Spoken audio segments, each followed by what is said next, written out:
오늘 하나님의 말씀은 마태복음 말씀이 되겠습니다. 마태복음 28장 16절에서부터 우리 20절 말씀입니다. 11 제자가 갈릴리에 가서 예수께서 지시하신 산에 이르러 예수를 배웁고 경배하나 아직도 의심하는 사람들이 있더라. 예수께서 나와 말씀하여 이르시되 하늘과 땅의 모든 권세를 내게 주셨으니 그러므로 너희는 가서 모든 민족을 제자로 삼아 아버지와 아들과 성령의 이름으로 세례를 베풀고 내가 너희에게 분부한 모든 것을 가르쳐 지키게 하라. 볼지어다 내가 세상 끝날까지 너희와 항상 함께 있으리라 하시니라. 아멘. 다시 한번 우리 예배에 참석한 여러분들을 환영하고 축복합니다. 아멘. 우리 함께 인사하겠습니다. 잘 견뎌줘서 고맙습니다. 잘 견뎌줘서 고맙습니다. 잘 견뎌줘서 너무너무 감사합니다. 특별히 우리의 자녀들에게 그렇게 인사했으면 좋겠어요. 감사하다. 정말 학교도 못 가고 집안에서 하루 종일 어려움을 겪고 있습니다. 우리 아이들 또 성도님들 아이들 정말 잘 견뎌줘서 고마워요. 또 우리 손주들에게도 이렇게 있으면 좋겠고 또 지금 방역에 힘쓰는 목숨 걸고 방역에 힘쓰는 그런 분들도 정말 감사합니다. 섬겨주셔서 너무나 감사합니다. 네, 여러분 지금 우리가 정말 경험해 보지 못한 그러한 시대 속으로 우리가 살아가고 있습니다. 팬데믹, 세계 대유행이 지나고 나서 지금 우리는 뉴 노멀 사회로 지금 진행하고 있습니다. 인류 역사는요 BC와 AD로 구분되어 있습니다. BC 무엇입니까? Before Christ, 예수님 이전의 시대와 AD, 아노 도미니, In His time, 예수님 시대 이후로 인류 역사가 이렇게 갈라졌어요. 그런데 지금 많은 학자들이 BC와 AC로 시대가 이제 구분된다라고 얘기합니다. BC, Before COVID-19, AC, After COVID-19. 코로나 바이러스 이전의 시대와 코로나 바이러스 이후의 시대가 우리가 전혀 상상하지 못하는 그러한 사회로 진입한다는 거예요. 지금 이미 진입해 있습니다. 그래서 앞으로의 사회는 비대면 사회, untouchable, uncontact, 얼굴과 얼굴이 맞대지 않는 그러한 시대 속에 우리가 지금 살고 있잖아요. 뿐만 아니라 지금 사람과 사람이 예전보다도 신뢰관계가 많이 이렇게 약화됐습니다. 누가 코비드-19을 가지고 있지 않을까 이러한 의심들이 생겨나는 거예요. 그래서 사람을 가까이 하지도 않습니다. 직업들에게도 많이 변화가 있을 거예요. 뿐만 아니라 경제, 사회, 문화, 문명 또 우리의 정신세계까지도 많은 변화가 있을 겁니다. 앞으로는요 지금보다 훨씬 더 많은 정신적인 문제가 예상이 됩니다. 앞으로의 새로운 시대, 새로운 사회, 전혀 경험해 보지 못한 그러한 시대 속에 지금 우리가 한 걸음 한 걸음 걸어가고 있습니다. 여러분, 지금 이 상황과 오늘 우리가 읽었던 본문의 상황과 매우 비슷한 상황 속에 있습니다. 예수님과 제자들도요 새로운 시대에 지금 들어가고 있습니다. 예수님께서 이 땅에 오셨습니다. 그리고 십자가에 죽으시고 부활하셨습니다. 이제 승천을 앞두고 계십니다. 제자들은요 전혀 다른 시대 속에 세계 속에 지금 한 걸음 한 걸음 걸어가고 있는 그러한 상황 속에서 예수님께서 이제 마지막으로 제자들을 향해서 유언을 남겨주십니다. 새로운 격변기의 소용돌이 속에 지금 저와 여러분이 이제 무엇을 해야 할까요? 특별히 우리가 주님의 음성을 듣기를 원합니다. 할렐루야. 지금 우리가 해야 할 것은요 부활하신 만왕의 왕 그분께 우리의 시선을 고정하는 것입니다. 그리고 우리의 길을 주님께 여는 거예요. 지금은 우리가 주님의 말씀에 집중해야 할 때입니다. 여러분, 부활하신 만왕의 왕 예수 그리스도 그분이 직접 11 제자를 만나셨습니다. 그 11 제자를 만나시면서 지금 마음이 흔들리고 있는 제자들을 향해서 주님께서 이렇게 말씀하십니다. 우리 이 예수님께서 11 제자를 만나시는데 그 11 제자 가운데 나타나신 주님은 어떤 분이실까요? 첫 번째 주님은요, 이 세상 모든 만물의 권세와 권능을 지니신 분이십니다. 여러분 믿으십니까? 예수님께서 11 제자에게 12제자죠. 12제자에게 십자가에 잡히시기 전날 예수님께서 말씀하셨습니다. 내가 살아나겠다. 그리고 갈릴리에서 너희들을 만나겠다. 먼저 가서 갈릴리에서 기다리겠다. 이런 말씀을 하신 거예요. 그리고 또 예수님께서 부활하시고 난 다음에 부활 후에 만났던 여인들에게도 말씀하셨어요. 가서 갈릴리에서 제자들에게 만나야겠다라고 말을 전해라고 그러한 말씀을 하십니다. 그리고 예수님께서 갈릴리에서 제자들을 만나 주셨어요. 이 앞에 우리가 나누었던 말씀, 갈릴리 호숫가에서 예수님께서 잡아온 고기 또 떡도 준비하시고 제자들을 이렇게 만나셔서 그들을 회복시키셨습니다. 자, 그리고 오늘 이 본문의 말씀은요, 예수님께서 지시하신 그 산에서 만나는 장면인데 산이 어딘지를 모르겠어요. 산산순을 말씀하신 그 산인지 아니면 변화산 그 산인지 모르겠지만 이제 11 제자와 함께 지금 예수님께서 만나셨습니다. 그런데 거기에 본문 말씀에는 예수님, 부활하신 예수님을 만난 제자들 가운데 어떤 제자들은 예수님을 만나서 경배합니다. 예배합니다. 그럼에도 불구하고 예수님께서 몇 차례씩 지금 공식적으로 제자들에게 나타났음에도 불구하고 어떠한 제자들이 있어요? 의심하는 제자들이 있는 거예요. 의심하다. 이 의심하다라는 말은요, 마음이 두 개로 나누어졌다는 거예요. 그러니까 어떤 제자들은 마음을 써서 부활하신 예수님을 확고히 믿고 자신을 의탁하는 사람들이 있는 반면에 어떤 제자들은요, 마음이 나눠져 있어요. 정말일까? 아닐까? 여러분, 우리의 마음이 나뉘면요, 불안하게 되어 있습니다. 우리의 마음이 나뉘면 두려워하게 되어 있어요. 우리의 마음이 나누면 의심이 들어오게 되어 있습니다.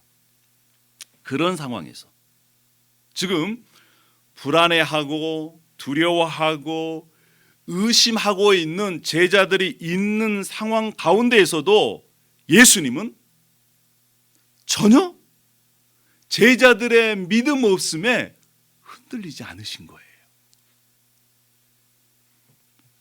예수님께서 제자들에게 나타나서 상처도 보여주셨잖아요.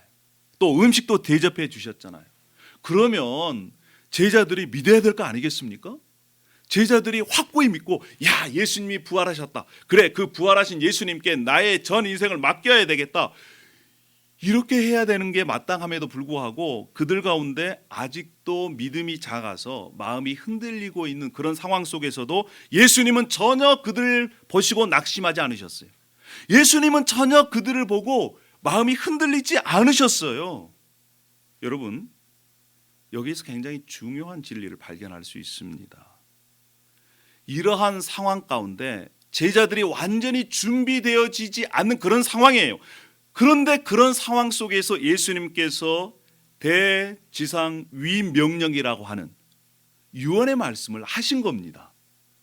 여러분, 앞으로 제자들의 삶은 과거에 경험했던 삶과는 전혀 다른 삶이 지금 놓여 있습니다.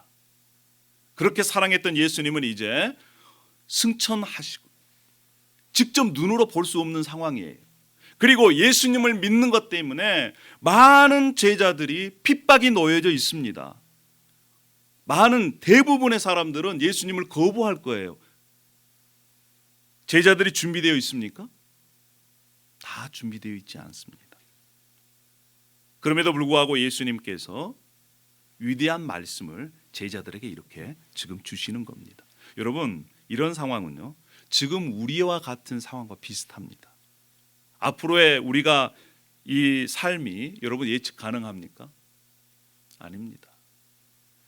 뉴 노멀 사회, 새로운 지금 사회로 우리가 가고 있습니다. 그동안 우리가 믿고 있었던 것들이 삽시간에 무너져 버렸어요.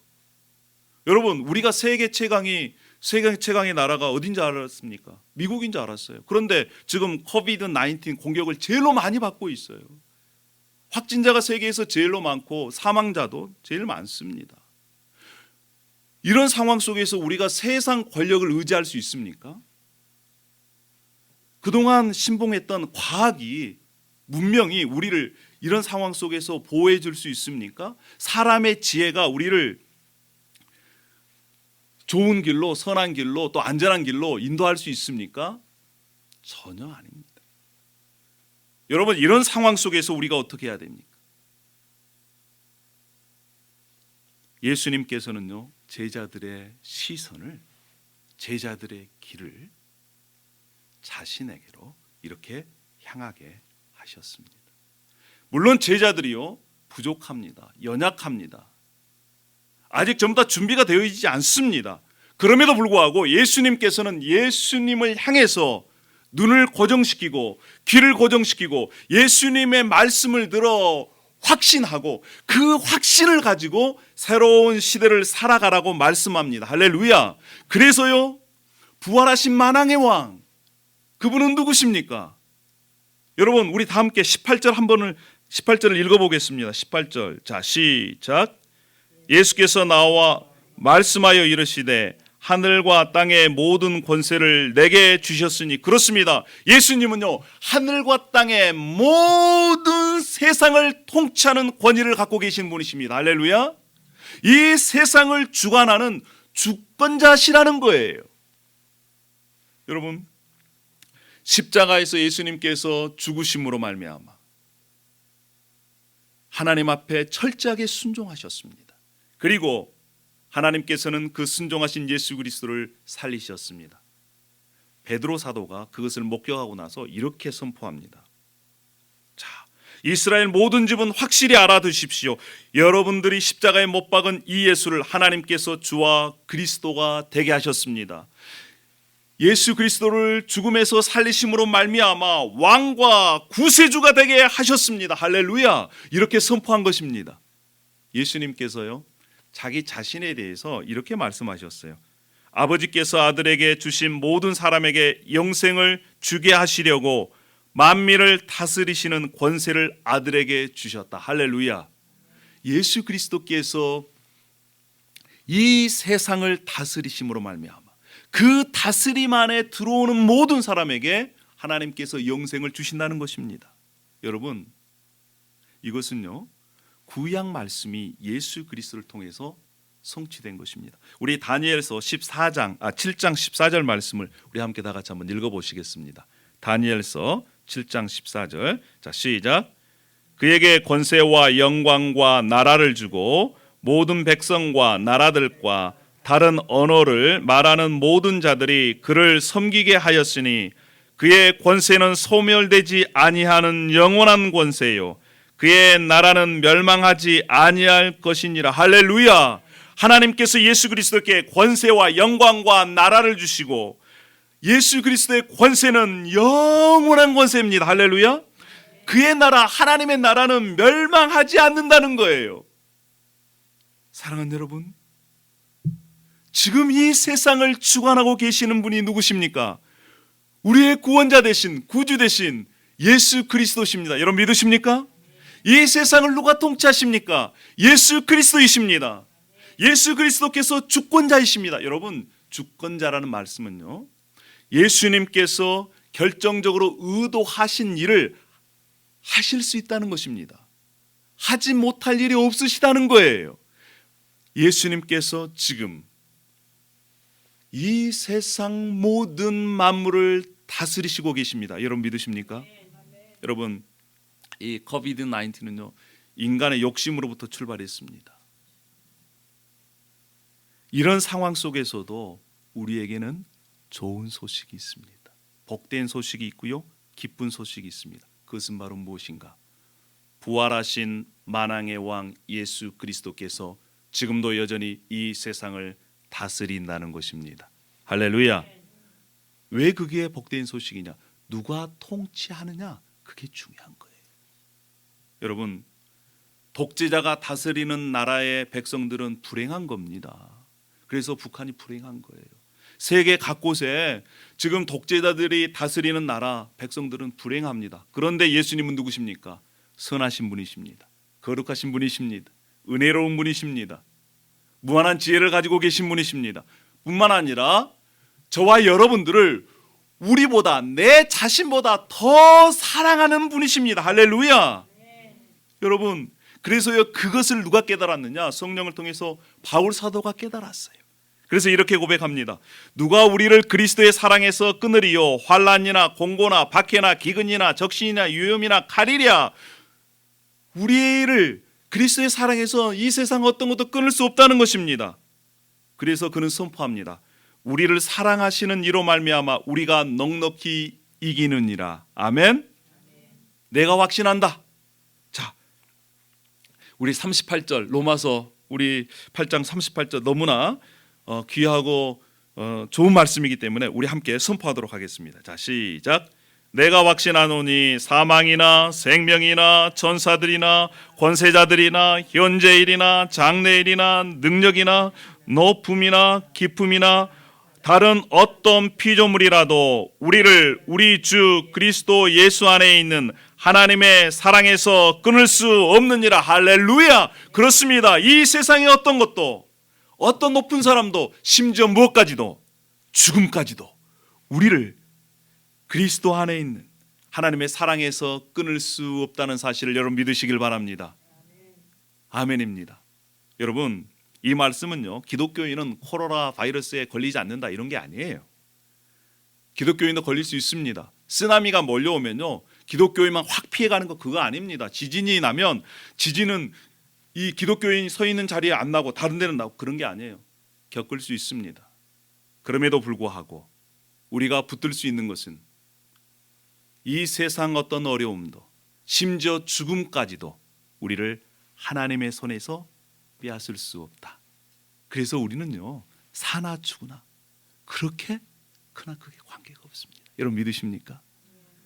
지금도 전능하신 주권자 되신 예수 그리스도께서 이 세상을 다스리시고 계십니다. 그분이 우리를 책임져 주시는 우리의 주인 되신다는 거예요. 할렐루야.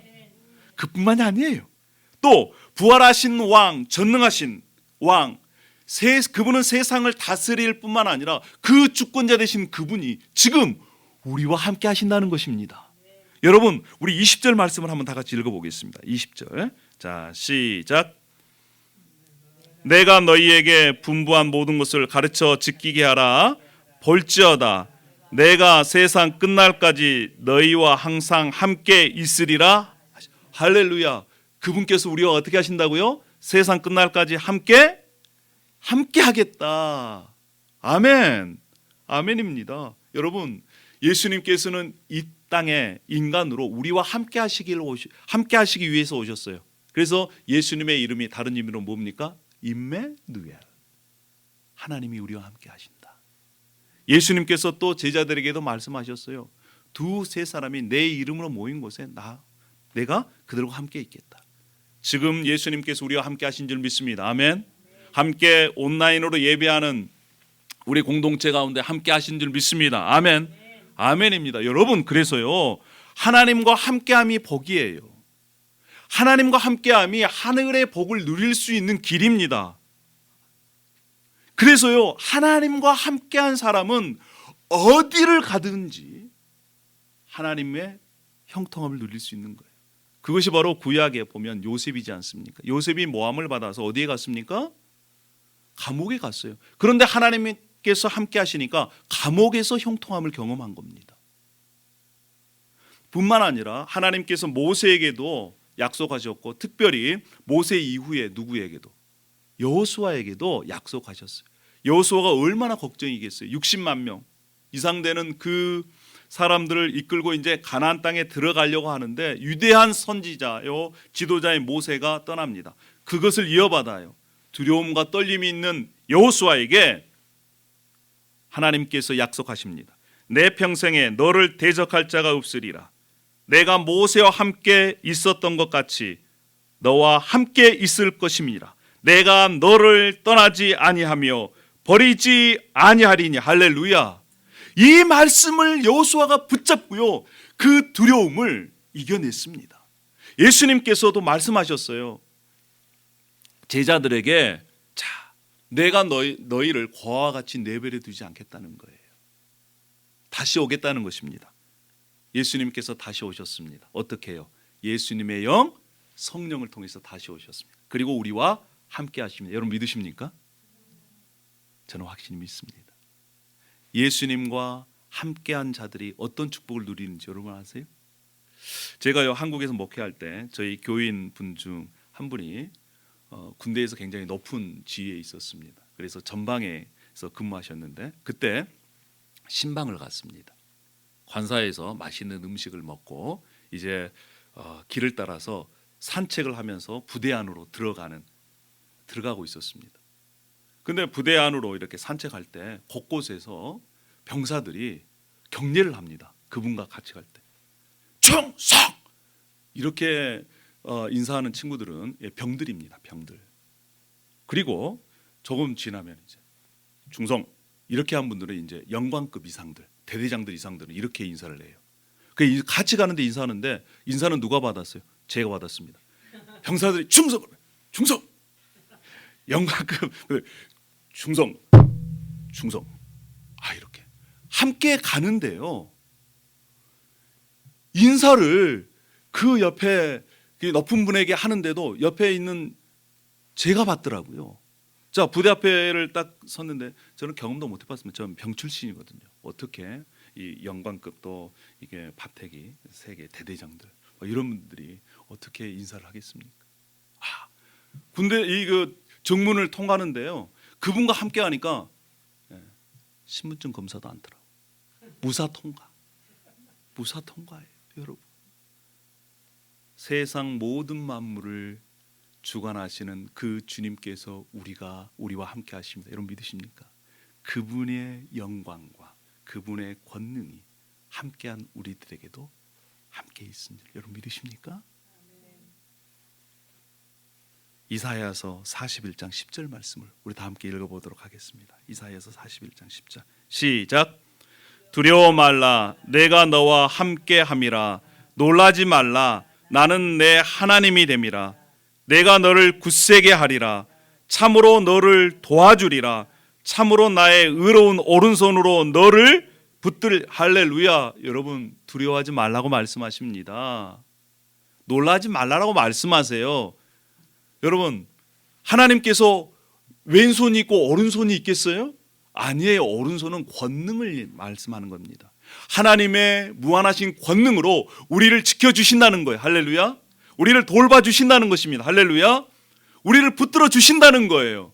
우리를 도와주신다는 것입니다. 아멘. 아멘입니다.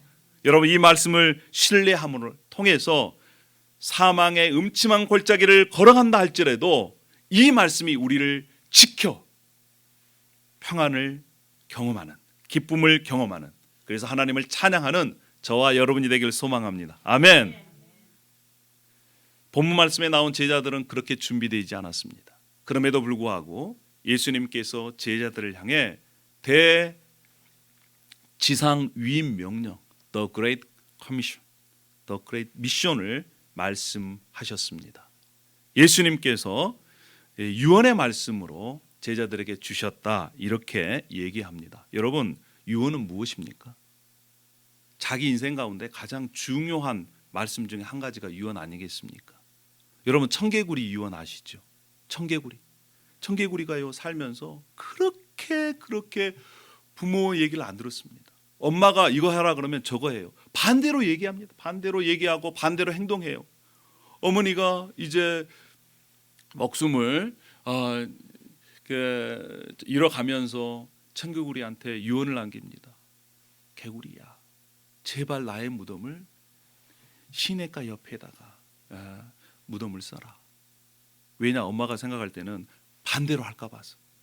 그렇게 하면 산에 묻겠지 이렇게 생각을 해서 그렇게 얘기했는데, 이 청개구리가요, 어머니의 유언은 들었어요. 그래서 어디에다가 썼어요? 시냇가에 썼습니다. 그러니까 비가 오면 엄마의 무덤이 떠내려갈까 봐 가족들이 다 함께 모여서 개골 그렇게 하는 거 아니겠습니까? 그만큼요, 유언은요, 청개구리도 지킨다는 거예요. 여러분, 예수님께서 마지막 유언을 제자들에게 하셨습니다. 그러면 그것을 받은 제자들은 어떻게 해야 될까요? 그것을 지켜야 돼요. 자, 그 유언이 무엇이겠습니까? 우리 19절 말씀입니다. 19절 함께 다 같이 읽어보겠습니다. 자, 시작. 그러므로 너희는 가서 모든 민족을 제자로 삼아 아버지와 아들과 성령의 이름으로 세례를 베풀고, 예수님께서 제자들에게 하신 위 명령은 가서 제자를 삼으라는 것입니다. 제자를 만든다는 거예요. 제자를 만들어라. 여러분, 제자가 누굽니까? 제자의 의미가 무엇이에요? 제자라는 것은요, 예수 그리스도를 믿고 예수 그리스도를 따르고 예수님을 닮아 예수님처럼 사는 그런 사람들이 예수님의 제자라는 것입니다. 그래서 이 말씀은 너가 먼저 예수님을 제대로 믿고 예수님을 따르고 예수님을 닮아가서 예수님처럼 살고, 또 다른 사람들을 그렇게 예수님을 믿고 예수님을 따르고 예수님을 닮아 예수님처럼 살아가도록 도와주고 양육하라, 그러한 의미입니다. 제자를 삼으라는 거예요.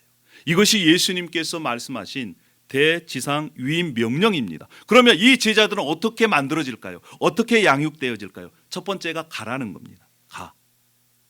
어디로요? 모든 민족에게로, 모든 땅으로 가라는 것입니다. 왜요? 예수님께서는 이 하늘과 땅의 모든 권세를 가지고 계십니다. 그러니까 예수님의 권세가 미치지 않는 곳이 없어요. 이 세상 모든 곳입니다. 자, 지금 예수님께서 이 제자들에게 말씀하신 이 말씀을 가지고 제자들이 전 세계로 흩어졌습니다. 그래서 지금 우리에게까지 복음이 전달된 것입니다.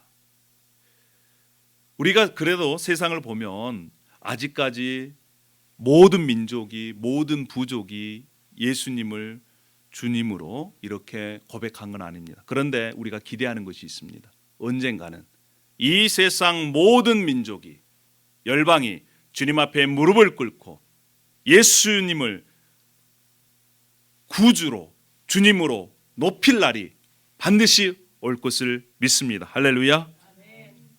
그렇습니다. 주님께서 모든 민족에 가라고 말씀하셨습니다. 그래서 우리가 여기까지 왔습니다. 저는 우리가 미국 땅에 있는 이유가 바로 주님께서 이곳으로 보내셨다 확신합니다. 사랑하는 가족을 뒤로 하고, 언어가 다르고 문화가 다르고 환경이 다른 이곳에 하나님께서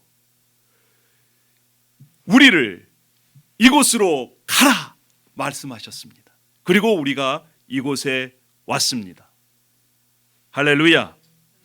우리 영국의 유명한 목회자여 설교자인 찰스 스펄전은 이렇게 얘기했습니다. 모든 그리스도인은 선교사이거나 아니면 사기꾼이다.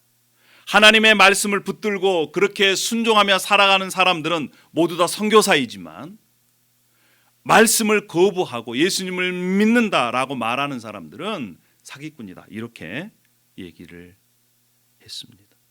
맞는 것 같습니다. 사랑하는 여러분, 하나님께서 우리를 이곳 가운데 보내주셨습니다. 자, 첫 번째 방법이 가라라고 말씀하신 겁니다. 자, 두 번째는 무엇일까요? 가서 아버지와 아들과 성령의 이름으로 세례를 베풀고 침례를 베풀라는 것입니다. 이것은 뭐냐? 침례, 세례는 의미가 뭐예요? 예수님을 믿고 이제 내가 예수님과 함께 죽고 예수님과 함께 장사되고 예수님과 함께 부활했습니다라고 하는 믿음의 고백을 이런 침례 의식을 통해서 보여주는 것입니다. 뿐만 아니라 침례 의식은요 매우 중요한 것이 있는데 그것은 바로 내가 이제 살든지 죽든지 주님을 위해서 살겠습니다. 저는 주님의 것입니다 라고 하는 그런 고백이 이러한 침례 의식 속에 담겨져 있는 것입니다. 제가요 인도 가서 이 침례를 베푼 적이 있는데 제가 갔을 때만 하더라도 지금도 물론 마찬가지지만 인도에서 예수 그리스도를 믿는다라고 하는 것은 가족에게 버림을 받는 것과 똑같습니다. 이 형제들이 예수님을 믿기로 결정했습니다. 그리고 믿는 동료들이 이제 이렇게 연못 주위에 섰습니다. 여러분 인도 가시면 아시겠지만 연못이 그렇게 깨끗한 것은 아닙니다. 그럼에도 불구하고 흰 옷을 입고 함께 들어가서 예수님을 주님으로 고백하고 내가 비록 가족들에게 버림을 당한다 할지라도 저는 예수님을 모시겠습니다. 주님으로 모시겠습니다. 이러한 결단을 하고 침례를 받는 모습 너무나 감동적이었습니다. 사랑하는 여러분, 침례는요 예수 그리스도를 위해 살고 예수 그리스도를 위해 죽겠습니다라고 하는 믿음의 고백이 담겨져 있는 거예요. 우리 중에 그렇게 침례를 받으셨습니까? 이제 그런 고백대로 우리가 살기를 원합니다. 뿐만 아니라 내가 예수 그리스도를 믿기로 결정하고 그렇게 살기를 원하시는 분들을 위해서 이제 코비드-19 사태가 끝나면 우리 교회에서도 이런 침례식을 베풀려고 합니다. 두 번째 방법이 바로 침례를 주고 그것은 바로 예수 그리스도께 헌신하는 그러한 사람이 되도록 하라는 것입니다. 자, 세 번째가 무엇입니까? 이제 모든 것을 예수님께서 분부한 모든 것을 가르쳐 지키게 하라라고 말씀하고 있습니다. 가서 예수님께 헌신한 그리고 또 예수님께서 말씀하신 이 말씀을 가르쳐서 지키게 하라 이렇게 이러한 방법을 통해서 예수님께서 제자를 만들라고 제자들에게 명령하셨습니다. 예수님께서도 12제자들을 선택하셨습니다. 그리고 함께 다니면서 가르치셨습니다. 그 제자들이요 예수님께서 승천하시고 난 이후에 이제 또 다른 사람을 만나서 가르치고 또 침례를 주고 세례를 주고 이렇게 제자를 만드는 그러한 삶들을 계속해서 살았습니다. 바울 사도도 마찬가지입니다. 바울 사도도 디모데에게 부탁했습니다. 충성된 사람들에게 내가 전해준 이 복음을 가르쳐라. 그러면 그 사람들이 또 다른 사람들을 또 가르칠 수 있을 것이다. 이렇게 말씀을 하신 것입니다. 사랑하는 여러분, 예수님의 제자들은요 예수님의 말씀을 순종하는 자들입니다. 그런데 이게 쉽지 않아요. 중도에 포기하는 사람들도 예수님 당시에도 그렇고 기독교 역사를 보면 많았습니다. 우리가 잘 알고 있는 성경에 보면 부자 청년, 그는 다 갖추고 있었습니다. 잘생겼습니다. 부자입니다. 지식도 높습니다. 그런데 예수님의 부르심에 거부했어요. 왜일까요? 자신이 가지고 있는 것을 놓지 못했기 때문에 더 귀중한 가치를 붙잡을 수가 없었습니다. 이 길은 내가 제자가 되고 제자를 삼는 것은 쉽지가 않습니다. 만만치 않습니다. 인내가 필요합니다. 그러나 저는 확신합니다. 예수님께서 헛되이 피를 흘리지 않으셨습니다. 지금도 예수님께서는 부활의 능력으로 이 길을 걸어가는 자들과 함께 하시고 또 그 능력을 베풀어 주신 줄 믿습니다. 할렐루야. 이 일을 시작하신 분도 하나님이십니다. 마지막 마치시는 분도 하나님이심을 믿습니다. 예수님은 모든 민족에 가서 세례를 주고 침례를 주고 가르쳐 지키게 하라. 예수님을 잘 믿고 잘 따르는 제자를 만들라고 그러한 위대한 명령을 제자들에게 그리고 지금 우리들에게 주셨습니다. 사랑하는 여러분, 지금 현 상황을 우리가 함께 봤으면 좋겠습니다. 지금 우리가 열방으로 갈 수가 있습니까? 아니면 다른 사람들을 자유스럽게 만날 수 있습니까? 아닙니다. 그러면 이런 상황 속에서 우리가 이 말씀을 어떻게 이해하고 우리의 삶 가운데 주님의 음성으로 들어야 할까요? 이러한 상황은 하나님께서 우리들에게 특별한 이런 상황 속에서도 은혜를 경험할 수 있도록 우리의 삶을 재정비하라고 주시는 기회인 줄로 믿습니다. 할렐루야. 지금은 재정비의 시간입니다. 여러분, 인간의 활동이 잠시 멈추니까요, 자연이 살아나고 있어요. 그렇게 오염되어 있던 인도 하늘이 열려가지고 200km 이상 되는 그런 히말라야 산맥이 보인다는 거 아니겠습니까? 사람들이 돌고래의 서식처에 치고 들어가서 살다가 사람들이 사라지니까 돌고래가 지금 돌아오고 있어요. 오존층이 이렇게 크게 펑크가 났는데 점점 줄어들고 있다는 거 아니겠습니까? 자연도요, 재정비하고 있는 시간입니다. 여러분, 그러면 우리가 이것을 영적으로 봤을 때 우리의 삶도 재정비하는 시간이 될 줄로 믿습니다. 할렐루야. 우리의 자신을 돌아보고요, 내가 그동안 무엇을 추구하고 있었는가, 나의 길이 어떤 길로 갔는가 라는 것을 점검하고 다시 주님의 부르심에 우리가 길을 열고 주님의 음성에 순종하는 저와 여러분이 되기를 소망합니다. 할렐루야. 그래서 이번 기회 동안 우리가 다른 사람들을 많이 만나지는 못하지만 가족끼리는 함께 할 수 있잖아요. 함께 가족이 모여서 부부가, 그 다음에 또 가족이, 자녀가 함께 이 말씀을 함께 나누고 배우는 그러한 시간을 통해 우리의 삶이 재정비되었으면 좋겠습니다. 구약에서 계속적으로 말씀하고 있는 것이 무엇이냐? 이스라엘에 들으라, 쉐마 이스라엘. 우리 하나님 여호와는 오직 유일한 여호와시니 너는 마음을 다하고 뜻을 다하고 힘을 다하여 너 하나님 여호와를 사랑하라. 그러면서 하시는 말씀이 있어요. 자, 신명기 6장 6절에 이런 말씀이 있습니다. 오늘 내가 내게 명하는 이 말씀을 너는 마음에 새기고 내 자녀에게 부지런히 가르치며 집에 있을 때이든지 길을 갈 때이든지 누워 있을 때이든지 일어날 때이든지 이 말씀을 강론할 것이며. 왜요? 그 길이 새로운 시대를 살아가는 하나님의 백성으로서 잘 살 수 있는 길이기 때문에 그렇습니다. 저희 가정도요, 정말 이 어려운 시기 가운데 하나님께 감사할 수 있는 그러한 감사의 제목들이 이것입니다.